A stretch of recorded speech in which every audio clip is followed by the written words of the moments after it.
guys, welcome back to TezMania TV. It's time to do something different in the crafting department today. If you saw my collective haul for last month, you will have seen this thing. This is a set for creating crystal resin, and I've been wanting to try this for a while. And I haven't opened it yet, and I haven't done anything yet, so I thought I would make a kind of first attempt video for you guys today. So this is the only thing that I've purchased today. Anything else that I'm going to be using is stuff that I already had at home.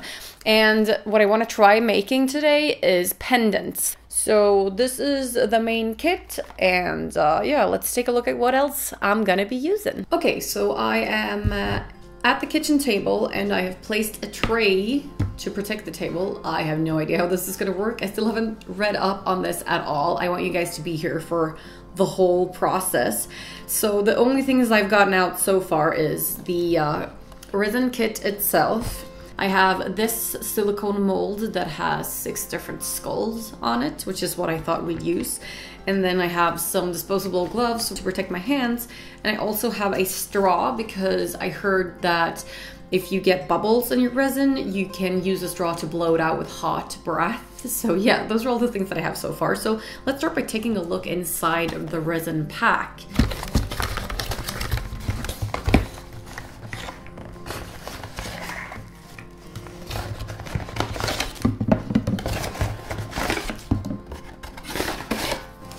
Okay, so the pack includes the 2 parts that you need to mix for the resin. You have part A and part B. There's 100 milliliters of part A and 50 milliliters of part B. By the way, here is the website, the PBO right here, if you want to go check out that one. Then we have these 2 little measuring cups, 2 little wooden mixing sticks.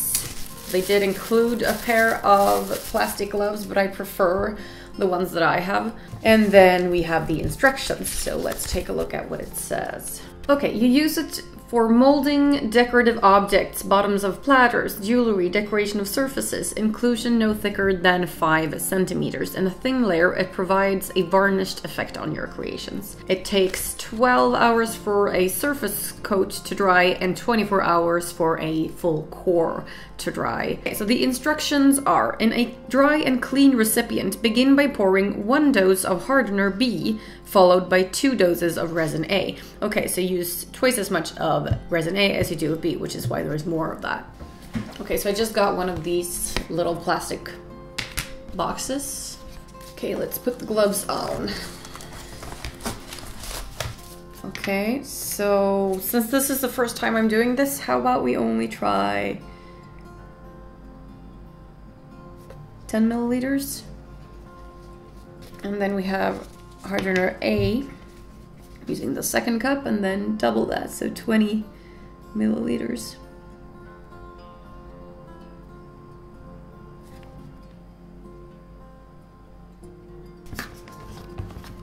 This might not be the optimal container for this, but yeah, hoping it'll work.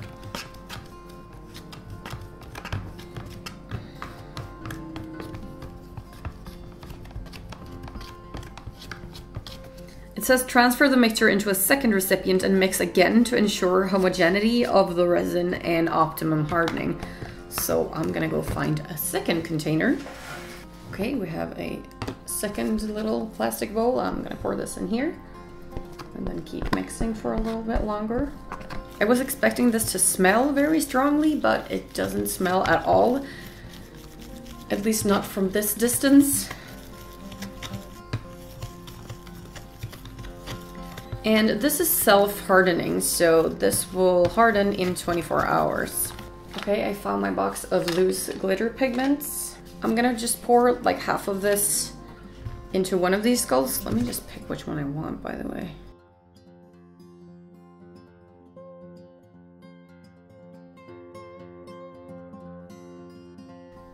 After pouring the clear resin into the mold, I proceeded to mix in some glitter and shimmer pigments into the remaining resin, pouring that into 2 other parts of the mold.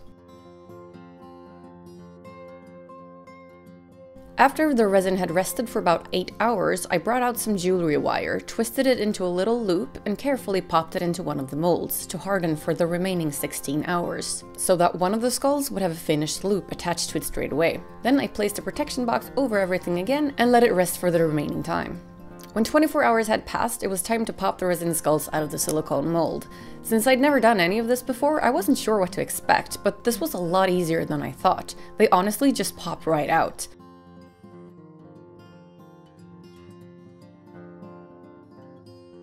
And I love them. The texture is just like a hard plastic, and the one without glitter really is crystal clear.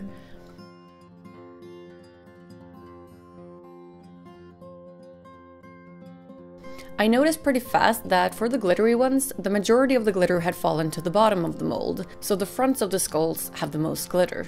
Something to keep in mind for when I start adding other things to the molds, such as lettering, mini crystals, plant parts, or whatever it may be.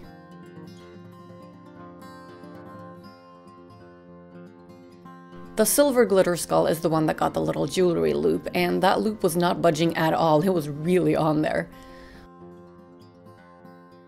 All 3 skulls turned out great. The details from the mold are all there, and the only post-mold work I might have to do going forward is softening some sharp edges on the back. I decided to turn the one with the loop into a necklace right away, and I kept things very simple this time, just using a leather band that I had lying around to loop around the wire and wearing it as a standard necklace.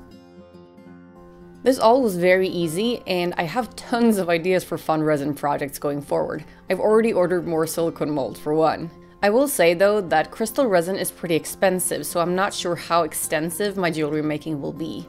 For this small pack, I paid 170 Swedish krona, and I used almost half of it on these 3 skulls. I can't wait to try using resin for Halloween projects though. That is it for this video. Hope you guys enjoyed this first attempt at using resin to create jewelry. If you have any questions, post those in the comments and I'll get back to you. Thank you so much for watching, and remember, do no harm, but take no shit. I'll see you next time.